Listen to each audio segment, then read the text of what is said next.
নামি দামি মশলা ছাড়া একদম অথেন্টিকভাবে দারুণ মজার একটি গরুর মাংস রেসিপি তৈরি করে দেখাচ্ছি আজকে একদম সহজভাবে। আজকে আমি 3 কেজি পরিমাণ গরুর মাংস রান্না করব, আর এটা কতটুকু কি মশলা লাগবে সব কিছু ডিটেলসে বলে দেব। প্রথমে 2 কাপ পরিমাণ পেঁয়াজ কুচি দিয়ে দিলাম, তারপর 3 চা চামচ হলুদের গুঁড়া, সেই সাথে দিয়ে দিব 2 টেবিল চামচ মরিচের গুঁড়া। ঝালটা আপনাদের পছন্দ মতো দিয়ে নিতে পারেন।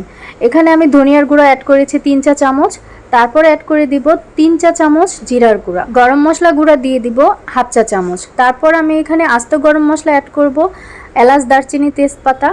লবণ দিয়ে দিব 2 চা চামচ একদম ভর্তি করে।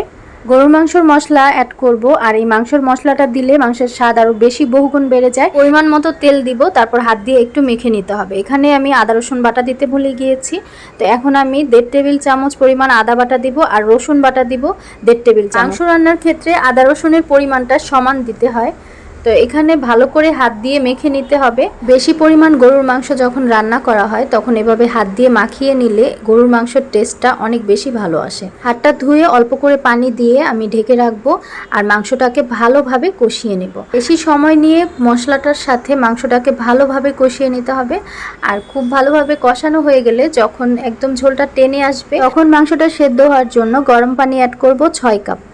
ঢাকনা দিয়ে ঢেকে ভালোভাবে মাংসটাকে সেদ্ধ করে নিতে হবে। এভাবে গরুর মাংস রান্না করলে খেতে যে কি পরিমাণ স্বাদ হয় আপনারা বাসায় একবার হলো ট্রাই করে দেখবেন। সবশেষে গরম মশলা দিয়ে দিতে হবে। 2 থেকে 3 মিনিট জাল করে নিলেই তৈরি হয়ে যাবে সবচেয়ে মজার সুস্বাদু গরুর মাংস রান্না।